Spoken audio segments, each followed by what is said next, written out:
We are starting the first session. It's about mobile moyo, and we will discover for ourselves actually what means for us the mobile power, which is growing and growing and growing, and why all of us actually should care about this from the side of business or from the side of developers and so on. My name is Daria. I will be your guide at this panel, at this session.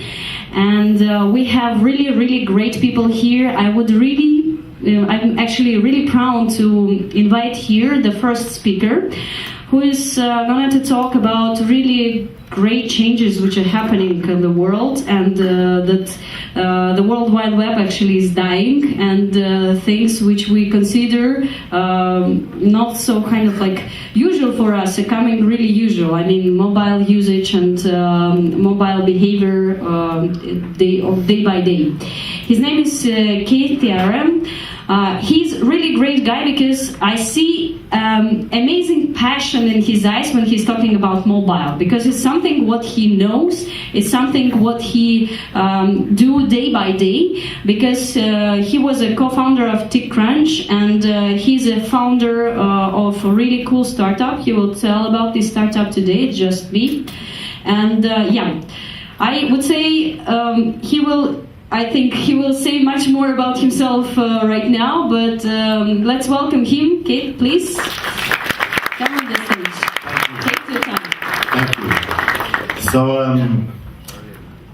I thought that was pretty exciting, the two companies merging right here on stage, and I don't know if they delivered their message properly, but they were merging with each other. Somebody asked me, who's merging with who? So I was asked to speak today in what you could think of as the big picture, to begin the conference with the big picture, to go to 60,000 feet or meters, and to talk about what is really happening. And I have only 20 minutes and a lot to get through, so I will try not to speak too fast, but I'll try to be productive.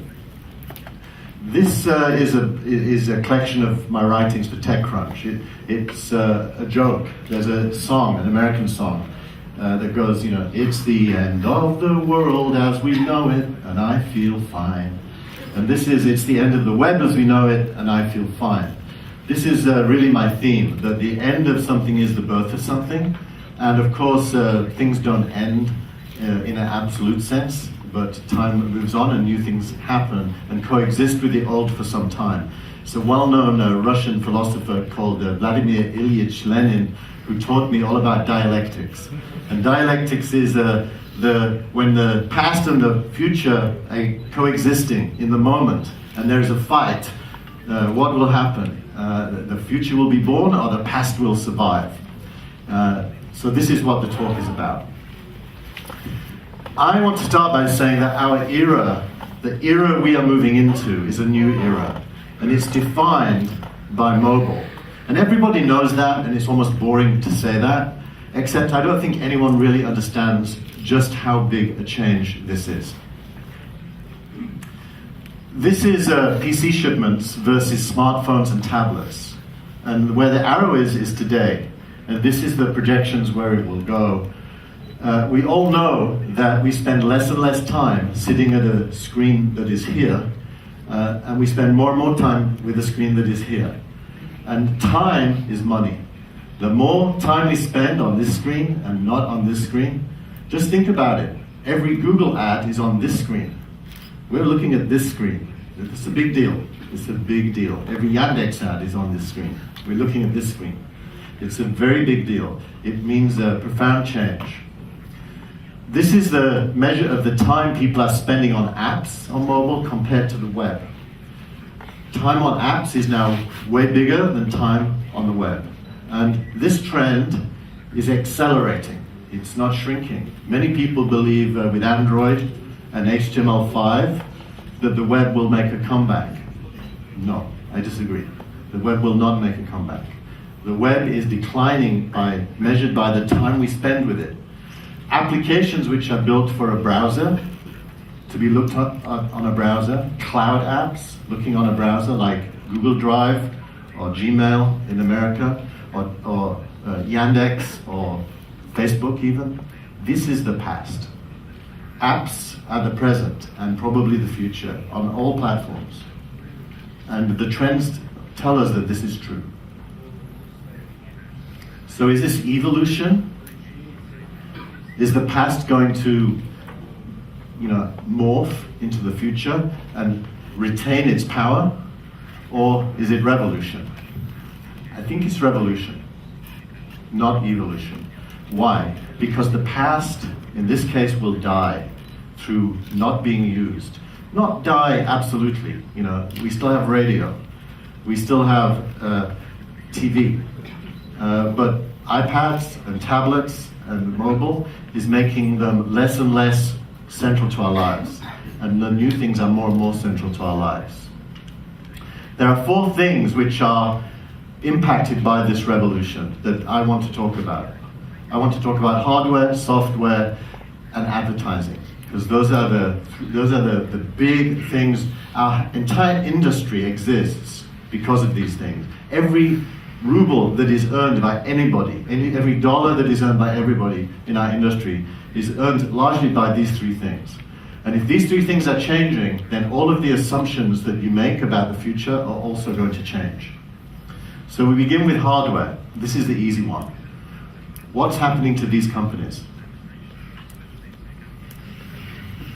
That's what's happening to these companies. Microsoft is the last one to fall, but Dell already is, it looks as if Michael Dell may no longer be the CEO of Dell. Dell is now a private company, or about to become private company, because it cannot be a public company because its numbers are too bad. And Michael Dell wants to buy it, and now somebody else is trying to buy it instead of him. Dell is has been a dying company for quite some time, is now almost officially dead. HP was on there. Microsoft, which is still very strong in many parts of the world because of legacies, Microsoft has a very bad future ahead of it. It is irrelevant. The Windows Phone, irrelevant. The tablet, the Surface, irrelevant. The Windows 8, irrelevant. It's really, just money for Microsoft. Sure, they have supply chains. Nobody loves it. Nobody loves it. It's something you have to buy, not something you want to buy. So it's really going to die. The winning brands are very clear. Apple, of course, was the big winner because it defined this era in the very beginning. But Google learned very quickly that it must do something to be relevant. And Android was very clever, but still represents an old way of thinking. You could think of an Android phone almost like a browser in your pocket to use the cloud services from Google so they can still serve you the ads when you do your searches. So it's a very modern way of being very old-fashioned. This will change. Google already with Google Play is moving towards an application-centric world, more like Apple, making money more like Apple, but not from hardware. Samsung is making all of the Google money that they should be making from hardware, Samsung is making, because they are dominating the phone sales. This is a very interesting world. Google, when they introduced Nexus brand, really are starting to think about becoming a hardware player. Not yet, but maybe soon. This is showing this quarter's shipments of smartphones. 308 million smartphones were shipped this quarter. Samsung 82 million, Apple 60 million, and then some smaller players. There's really only two players that are dominating this world, Apple and Samsung. If you look at the market share from the operating system point of view, Android is very big, much bigger than Apple, but Apple has all the money. For every Android phone that makes a penny, Apple makes $1. That's the way the ecosystem is working. So the winner by money is Apple, the winner by units sold is Samsung and Google. But how many times are you doing a search on your smartphone and seeing an ad? Not as often as you used to do on the desktop. So for every ad that is lost on the desktop, to make the same dollar, Google has to serve 10 ads on mobile, but it doesn't. So this is a huge, huge change. And of course, it isn't the end. We're going to talk about Google Glasses soon in the morning, so I won't say anything now. But mobile computing isn't just smartphones. It's wearable computing is starting to happen, and the ability to do things whilst you are moving around is not going to stop. History didn't end with Samsung and Apple. It is just the beginning. How about software? This is a familiar network architecture for those of you. Who's a developer in the room or a network engineer? Many of you. And how many of you run businesses that have networks, that understand how networks work? Probably more still. This is the way the network looks if you look backwards. You join this could be Yandex easily, it's just a symbol. This is Facebook, we all join, we upload our contacts, we become a member. Facebook is managing for us all of our relationships, and we use their platform, which is in the cloud. It's a centralized architecture at the level of a single company, and of course these are linked together. Google+, Facebook, LinkedIn, Twitter, and many others. This is the architecture of Web 2.0, the cloud and the browser. This is the architecture today. There's no centralized. There is your phone, there is the address book on the phone with all your contacts in, there's voice calling, there's texting, messaging, email. We are all communicating with each other, sending images, videos, doing face-to-face video calls. It's a very different architecture. The software intelligence is running on the device. The cloud simply forms the glue between the devices. The message transports, the archiving, the ability to look back and remember what you did, that's all the cloud. But the software is running on the phone, and the intelligence, because the CPU on the phone is powerful enough, is also on the phone. So, in this world, we're all social. I don't know if you realize this, but last year alone, 12 trillion messages were sent, either text or email, from phone to phone. Compare that to Facebook's worldwide messages sent and received on all platforms was only 1/3 of a trillion. So 12 trillion versus 1/3 of a trillion. The phone is social because human beings are social. And we use the phone socially. We use it to communicate, to interact. And we do it way more than we ever did on a social network. Way more. This year, 19 trillion messages will be sent by about 1.2 billion smartphones, dwarfing any social network. So we're all social now, but without needing a social network. We have these devices and they work. And so you see the rise of companies like WhatsApp, or Line, or KakaoTalk, or WeChat in China, which are now more than 700 million people on the planet using these over-the-top messaging apps to talk to each other, to communicate, without needing the permission of a Facebook, a Yandex, or anybody else in the middle between them. This is from last week. It was announced that over-the-top messages are now 41 billion messages a day. That means using apps like WhatsApp. Just me, my app is one of these, just to declare an interest. Whereas 19 billion a day are sent using SMS. So human beings are already voting with their devices. This is looking at the three things that we do with our mobile phones. At the bottom we have media sharing. Instagram is in that segment. Path is in that segment. Sharing a picture with a friend. In the middle we have social networking. Facebook, Google, and others are in this world.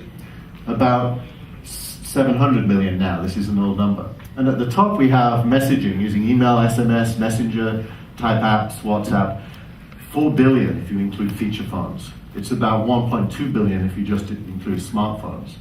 So the meaning of the word social is changing before our eyes as people adopt smartphones. Social no longer means I joined Facebook. Social just means I communicate with my friends using my phone. What does that mean for these guys? Does that say Yandex in Russian? Good. I'm so relieved.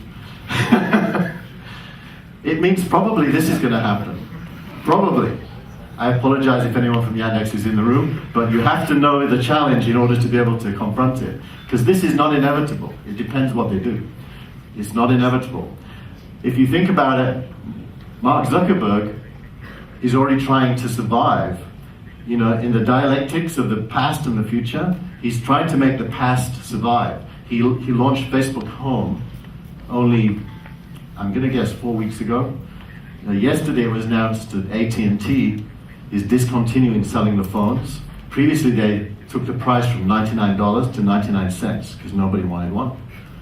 Now they're discontinuing altogether, and Facebook Home is effectively dead. Is dead after 4 weeks because nobody wants it. You know why? You don't need it. It doesn't do anything. The phone already does everything that it does. But this will not be the end. What Zuckerberg did here was the right instinct. He's trying to survive, and he tried to do that by integrating media sharing, social networking, and messaging into one app. Just into one app. And if you think of the mobile world we're in today, that is unusual. Most apps only do one thing. They can send a picture, they can send a text. It's almost like the Windows 3.1 era of mobile, when apps, calc, paintbrush, notepad, only do one thing. Zuckerberg said, no, we can make an app do three things. It can do messaging, it can do media sharing, and it can do social networking. Just Me does the same, by the way. So I think he has the right instinct. This particular one didn't work very well. Why is he doing this? Well, now we turn lastly to advertising. By the way, this is a contortionist. This is because the companies who are trying to survive, making money from advertising, who previously were the big ones on the web, in order to survive on mobile, are having to do contortions, unnatural acts, things that are not natural. This is web advertising up to the end of 2012. It's still growing, as you can see, $36.6 billion in web advertising. So the rate of growth is still pretty strong. So death is not yet terminal. It's of this, 3.4 billion was mobile. In other words, not very much, only 10%. Even though users are going to mobile in big numbers, the advertising is not going so fast or so big. Remember, people are spending more time on apps than they do browsing the web. So this is a problem. One of the reasons for it is that the money you can make on mobile ads is only a fraction of the money you can make on a desktop ad. This is looking at segments. The desktop is roughly $3.50 CPM. Mobile is under $1 in every single category except two. And I buy mobile ads. I can tell you that I'm buying 6 cents CPM on mobile, 6 cents. I'm getting good installs for my product from that. This is a research report on Google saying that it's 41% lower on mobile than the desktop, the cost per click that they can hope to get. So as traffic moves from the desktop to mobile, revenues are threatened. Revenues are threatened. And that's why Facebook is doing things like this. This was an article this week in the United States saying that this very famous journalist was no longer going to use Facebook because now they're desperate to get him to use the app on mobile. They're putting ads all the time and trying to get him to go back in. And in order to do that, they're sending him alerts and notifications, which he has no interest in seeing. So it's now irritating to him. And this is a more and more common experience as the previous desktop companies on mobile are losing revenue. They have to desperately get the users to engage more. And when they do that, they do unnatural things which are not organic to their product. This is an email I got. Find more of your friends. Please come back to Facebook and find more of your friends. All my friends are already in my phone. I already know all my friends. What does it mean? It means that Android, this is a big conclusion. Android is bad for Google. Because every time somebody buys Android and stops using their desktop, Google loses money. What are the opportunities? Remember that we've got this network. So the opportunities are to build on that network. This is the first 3 weeks map of Just.me. And Just.me, by the way, is a small company, 14 people. We launched an app in 32 languages, including Russian, 3 weeks ago. Today, we have 80,000 users in 140 countries. From a small team of mainly engineers, no business people yet. I don't consider myself a business person. I'm a product person. And this was possible. This was possible because we wanted it to be possible. We went to the effort of translating into Japanese, into German, into Russian, into traditional and simplified Chinese, and we launched the app everywhere. Why could we do that? Because there's an Apple store in every country, 155 of them. And there's a Google Play Store in 134 countries. With one press of a button, we can put our app in every country. And the next day, we can talk to journalists. We use Google Hangouts. We made a press conference in 13 different territories around the world in different languages, and we talked to journalists, and they wrote about the app, and the app was downloaded. In other words, the market has become global very rapidly. You couldn't do this in the web era. It was impossible. You had to do something different in every country. Now you can do this. It's possible. So the opportunity, the first opportunity, is to be global. And we're only at the beginning. 2/3 of the world is not yet even on the internet. And there's only 1.1 billion smartphones compared to 6.1 billion mobile subscriptions. So it's just the beginning. So the opportunities in this world are huge. Remembering the architecture change, everything can be redefined. Payments from your phone without a credit card become possible. It's possible to think about sensors that you carry around that listen to your vital signs and tell your doctor when you're sick. It's possible to think of the cloud services that were relevant in the last era no longer being relevant, but new cloud services are now relevant for mobile. It's possible to think about how time and space and awareness of time and space creates the possibility of you and your device and the things around you being much more intelligently presented to you and made available to you in terms of knowledge. Entertainment will change and advertising will change. These are all themes you're going to see in the rest of the conference. For developers, there's huge consequences. If you're a developer, learn Objective-C, learn Java if you want to program for Android. This is not a Ruby on Rails PHP world anymore. Go and learn the new tools because they're going to be important. HTML5, JavaScript, and CSS, yes, learn them as well, but don't imagine the web is going to replace the apps. You've got to do both. And if you're in a business, your employees are bringing their own devices to work, they want to use them to do their work. Your IT department is trying to get them to use old-fashioned things. Don't do that. Don't fight it. Embrace it and change, and then you can make money. You can get my slides if you go to slides.just.me and download them. There's also my writings from TechCrunch are there. It's the end of the web as we know it, and I don't care. You can download those as well. This is where I got the stats. Just want to credit those. And if you want the Just Me app, you can go to the App Store and get it. It'll be on Android in about 4 weeks from now. Thank you.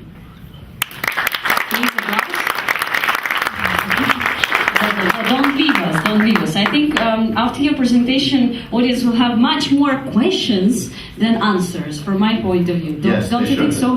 That was my idea, to open things up, to be controversial. Okay, and could you tell us, please, for example, since you're so passionate about mobile, what kind of mobile innovation do you miss a lot? What kind of thing, actually? What would I like to see? Yes, what you would like to see when you don't see it right now? You know, almost everything is primitive. If you remember Windows before there was Microsoft Outlook, how hard it was to do anything. And suddenly there was Microsoft Outlook, and you had your calendar, your contacts, and your messages in one thing. And it became very productive, and for a while, everyone lived on Microsoft Outlook.